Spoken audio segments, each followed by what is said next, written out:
in this instance of Balaam, you would realize that he did not understand what God was saying. When he told him, do not go, Balaam did not understand what God was saying. That is why you can tell him, okay, tarry here so I can know what more the Lord will say. And then the Lord tells him, go.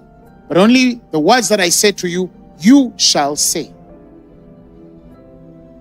So that's why in the New Testament, the man of understanding reads what was in Balaam to say yes to go, even when he was not supposed to go.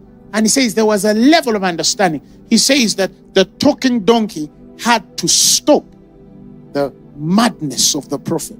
1 Peter 2:12. He called it the madness of the prophet. Now, it's a very hard thing to say the prophet was mad. In other words, if he was in the right understanding, he should not have sought God for the second time. But the state of his heart even changed the instruction of God to speak where his heart was. Because I have learned by God that it's in his infinite grace and mercy to avail permissible where perfect is rejected.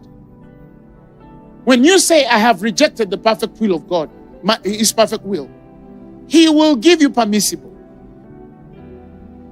Because he's still looking for a way of redemption.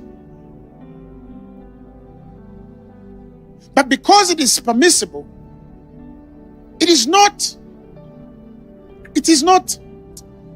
there are people who, and I've seen that there are glories that come with permissible.